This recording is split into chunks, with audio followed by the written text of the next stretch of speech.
Have you ever been asked by someone to kidnap them? Have you ever kidnapped someone who was perfectly happy with being taken by you and even begged for it? Unfortunately, I did exactly that. I kidnapped a woman at her own request, and that single act became the start of a massive avalanche that threatened to bury my entire life. My story is truly strange, yet gripping and worth hearing. So don't miss a single word of this narration to understand how things happened that I still find hard to believe. My name is Mateo. I'm 30 years old. My entire life has been summed up by the vibration of an old taxi's steering wheel and streets I now know inch by inch. My wife, Harper, and I are the kind of people who fight every day just to stay in this game of life. Harper spends all day in a factory surrounded by the loud roar of machines, and when she returns at night, exhaustion is visible in every fiber of her being. We belong to the lower class, the ones who keep up appearances despite the struggle. One day, while I was picking up passengers as usual, a 30-year-old woman named Scarlett got into my car. Her appearance signaled she came from another world, the world of the wealthy. It was a long drive, and we started chatting about everything from traffic and fatigue to everyday issues. She had a friendly and easygoing tone, and by the time we reached her destination, it felt as if we had known each other for years. But right before she got out, she made a proposal that made my brain freeze for a moment. Scarlett said, "Mateo, kidnap me.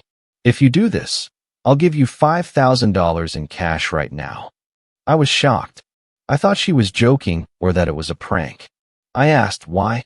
Why would I ever take such a massive risk? With a look of sorrow and frustration in her eyes, Scarlett explained that she was having trouble with her husband. She said things had been rocky between them for a while, and her husband was deliberately ignoring her. This situation had made her family furious. They were pressuring her to get a divorce because they thought her husband didn't love her anymore. They had even planned to marry her off to her cousin, who had been in love with her for a long time, right after the divorce. But Scarlett was sure her husband still loved her, and that his coldness was just out of stubbornness.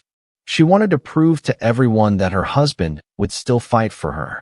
Her plan was for me to fake kidnap her right in front of her husband and family so that he would jump into action to save her, showing her family that she was still dear to him. To be honest, I was scared. I said, "Ma'am, this is nothing but trouble for me. It's a crime." But she assured me she would take all the responsibility and tell everyone it was just a performance. I still refused, and she got out, but she left her number and said, "If you change your mind, call me." A few days passed, and suddenly everything fell apart. Harper, my dear wife, suddenly fell ill. Her illness was serious, and the medical costs were far beyond what my empty pockets could afford. No matter how I crunched the numbers, I saw no way out. I remembered Scarlett's offer. $5,000 could save Harper's life. With desperation and trembling hands, I called Scarlett and said I'd do it. But to make sure I wasn't scammed and that the police wouldn't treat me like a real criminal, I set a condition. I met her in a cafe and recorded a video of both of us on my phone. In that video, Scarlett explained exactly that this kidnapping was completely staged, done at her own request, and she gave the full reason. I wanted to have evidence in case things went south, proving I was just following her plan. Scarlett reassured me again. "Don't worry, Mateo. Nothing will happen to you. I'll tell everyone the truth in the end." I felt somewhat relieved, unaware that fate had other plans for me that no video could save me from. The next day arrived. The sky seemed heavy, as rain poured down relentlessly, making the ground slippery. According to the plan, Scarlett was supposed to take her family and husband to a specific restaurant for lunch so I could finish the job there. I followed them from a distance. My hands were sweating on the wheel, and my foot was shaking on the clutch. I kept asking myself, "Man, what are you doing?" But then I'd remember Harper's pale face and the hospital bills, and I'd go silent. If it wasn't for her, I would never have committed such a folly. Finally, We arrived in front of the restaurant. They parked their car and got out. I parked the taxi a few meters back and waited for the signal. My heart was pounding out of my chest. I wished the ground would open up and swallow me. I just wanted this ridiculous show to be over. Scarlett played her part very naturally. On the pretext of an important call, she asked the others to go inside while she stayed at the door. Once they entered, she gave me a quick glance and nodded. It meant, "It's time, go." I started the car, and with all the stress I had, I floored the gas and swerved right in front of her. Scarlett was faking a conversation on her phone. I jumped out and started shouting. I yelled at her as if I were truly a seasoned criminal. I grabbed her arm and forced her toward the car. Scarlett didn't hold back either. She let out piercing screams, begging me to let her go. Our commotion caused her husband and family to rush out of the restaurant in a panic.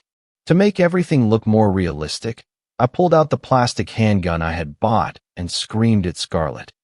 "If you don't get in, I'll blow your brains out right here." Scarlett got in with fake terror. The people and bystanders, seeing the gun, didn't dare to step forward. Her husband was running toward the car, shouting, but before his hand could reach the door handle, I burned rubber and sped away. I was looking in the mirror, exhaling sharply, when suddenly the world collapsed on me. The sound of a police siren. A patrol car was nearby and had seen the whole thing. The red and blue lights were flashing in my mirror. The loudspeaker barked, "Taxi driver, pull over. Release the woman." Scarlett's husband was also chasing me in his own car. Fear took over my entire being. My brain locked up. Seeing things getting out of hand, Scarlett frantically said, "Mateo, stop. I'll tell them it was all a game. Stop before it gets worse." But I couldn't hear anything. Out of fear of the police and prison, I just wanted to escape. I didn't even realize what I was doing. I turned into a side street to weave through traffic and lose them.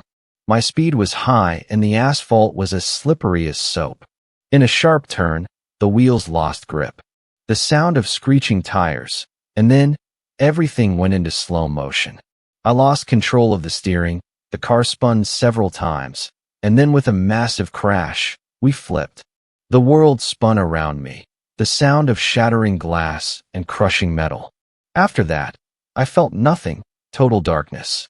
While I was unconscious, chaos surrounded the car. People gathered. In the midst of that turmoil, the impact of the crash had thrown my phone out of the window, landing on the ground right by the curb. A thief in the crowd saw the phone. While everyone was distracted by us lying unconscious in the car, he tucked the phone under his arm and vanished. That very phone was my only proof of innocence. That video where Scarlett admitted everything was a plan was now in the hands of a thief.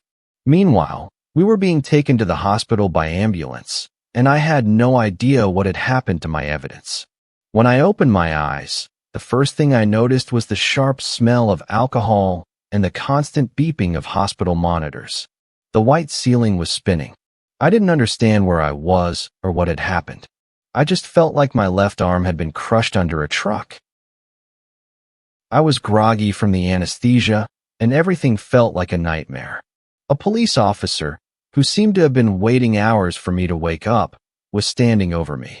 With a cold and serious tone, he started talking, and that's when I slowly remembered my stupidity. I remembered the rain, Scarlett's screams, and the moment I lost control. The officer said Scarlett was in surgery due to severe internal bleeding, and her condition was critical. I had just come out of surgery myself for my shattered arm. With a trembling voice and in my weak state, I tried to explain. I said, "Officer, I swear I'm not a kidnapper. It was all a plan. Scarlett asked me to do it. She wanted to test her husband." But the officer just sneered and looked at me as if I were spinning the most pathetic tale in the world. He said, "Sure, right. Every thief says the same thing when they get caught. For now, that poor woman is on the brink of death, and you're the only suspect." Suddenly, I remembered. My phone. I yelled, "The video." I recorded a video. There's a video on my phone where Scarlett explains everything. That video proves I'm innocent." The officer frowned and said they found no phone at the crash site. My world crumbled. I begged them to look again. They went and searched the entire crash site, but it was as if the ground had swallowed my phone. There was no trace of it. Misfortunes arrived one after another. After surgery, Scarlett didn't go to the ward. She fell into a coma. A few days later, I was discharged from the hospital with my arm in a cast and taken straight to prison. My only hope was for Scarlett to wake up and tell the truth. Finally, after a few days, news came that Scarlett had opened her eyes. I was happy, thinking it was all over and I'd be freed. But when Harper came to visit me, she gave me news with tearful eyes that was the final blow. Scarlett had lost her memory due to the head injury. She had forgotten the last few years and didn't remember me or any plan. When the police questioned her, she just looked at them with fear and remembered nothing. Harper was sobbing behind the glass partition, saying, "Mateo, her doctor says they don't know when her memory will return, maybe never." I was left with a heavy charge of armed kidnapping. A life sentence was staring me in the face.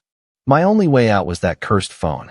I turned to Harper and said, "Harper, please, only that phone can save me. Go find it somehow. If that video isn't found, I'll never see the sun outside these bars again." Harper put her hand on the glass and tearfully promised she would search for that phone until her last breath. But finding a phone in that massive city, especially when we didn't know who had it, was like finding a needle in a haystack. We were stuck in a predicament with no clear end. When Harper left me, she knew we had very little time. With a permit from the police, she plastered the city with flyers, in newspapers, on websites, and in every corner of social media she could think of. It said, "Anyone who brings Mateo's lost phone will receive a significant and eye-catching reward." Of course, she knew we had nothing to our name, but this was the only way to lure the rat who had snatched the phone out of his hole. 2 days hadn't passed before someone showed up. A 35-year-old man named Henry called Harper using a virtual number. He was a shifty character who wanted to leave no trace. With a self-righteous tone, he said, "Look, lady, I'm not a thief, but one of my friends found this phone. If you want the video you're looking for, you have to pay $50,000 cash." $50,000. This amount was like a cruel joke to us, who were struggling to make ends meet. Henry made it a condition that the police must not find out, otherwise, the phone would vanish forever. Harper, having no choice, played along and agreed. They agreed to swap the money for the phone in a deserted factory outside the city. Harper, being a smart woman, didn't sit idle. She went and prepared $50,000 in counterfeit bills. She knew she was playing with fire, so she asked her best friend, Emma, to watch over the operation from a distance. The plan was that if Henry took the money but didn't hand over the phone, or if he realized the money was fake and fled, Emma would tail him like a shadow to find his address. On the day of the meeting, the deserted factory looked like a set from a horror movie, cold and silent. Harper walked forward with the bag of money. Emma was hidden in a corner, holding her breath. Henry came, snatched the bag, and started checking the cash. It didn't take long for Henry's eyes to turn red with rage. He realized the money was just worthless paper. He yelled so loud the factory walls shook. Harper, who was terrified, didn't lose her composure and started apologizing. She said, "I'm sorry, this was all I could gather for now. Give me a few days, I'll bring you the real money." Henry, being extremely aggravated, got into his car without giving up the phone and sped off.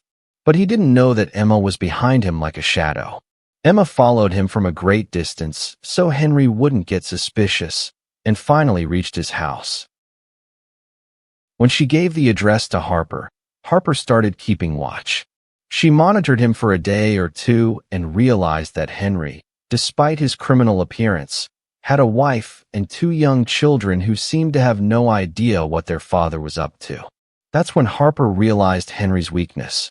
She understood that to get that phone, they shouldn't use force, but rather approach him through the thing Henry feared most, the truth being revealed to his family.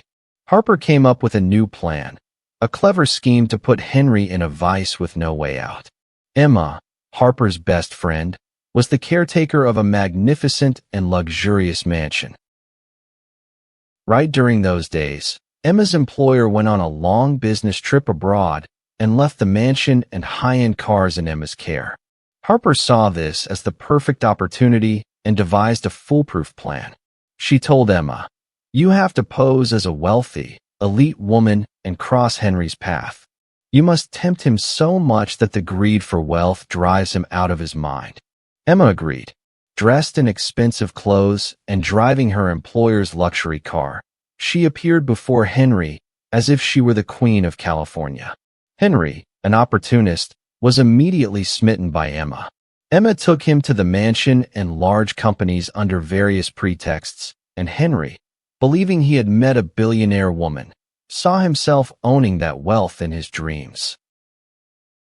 Following the plan, Emma dealt the final blow and told him, "I can't find anyone like you anywhere. If you divorce your wife, I'm ready to marry you and share this entire life with you." Greedy Henry, without thinking about his innocent wife and 2 children, accepted the offer. But little did he know that during all this time, Harper was like a ghost following them, filming all their private moments and romantic conversations. Emma also secretly recorded all of Henry's promises to betray his family. When the evidence was complete, Harper went to Henry's actual home. When Henry opened the door and saw Harper, his eyes widened with rage. He yelled, "Woman, how dare you come here? Did you think you could scare me with these games? I'm going to go smash that phone right now, so your husband rots in prison." Harper, however, smiled with a strange calmness. She reached into her pocket and said, "Calm down, Henry. Before you do anything stupid, take a look at your phone's messenger." Henry checked his phone with suspicion and cynicism. When he saw the videos and recordings of himself and Emma, his face turned white as a sheet. He finally realized Emma had been Harper's pawn all along, and that the mansion and wealth were just a giant trap. With a tone that sent shivers down Henry's spine, Harper said, "Look, Henry, I'm not looking for trouble. I just want my husband's phone. If you don't give me the phone right now, I'll send these videos to your wife. You know yourself that if she finds out you're cheating on her, she'll divorce you, take the kids, and your reputation in the whole neighborhood will be ruined. The choice is yours. Give me the phone, or should I turn your life into ashes?" Henry, seeing no way out and his entire life on the edge of a cliff, went with trembling hands, brought Mateo's phone, and gave it to Harper. Harper immediately took the phone to the police station. When the case officer saw the video inside, the one where Scarlett said with a laugh and satisfaction, "I asked Mateo to kidnap me myself, and this is just a show," there was nothing left to say. My innocence was proven. That video not only saved me from prison bars, but proved that in this cruel world, sometimes only the love and intelligence of a woman like Harper can turn the tide. I was freed, but I learned that you should never, even to save your loved ones, enter into other people's dangerous games, because the truth doesn't always unfold the way you think it will. All the stories I share on my channel are written by me, and unlike other YouTube channels, they are not copied. So I would appreciate it if you like the video and subscribe to my channel to motivate me to write new stories.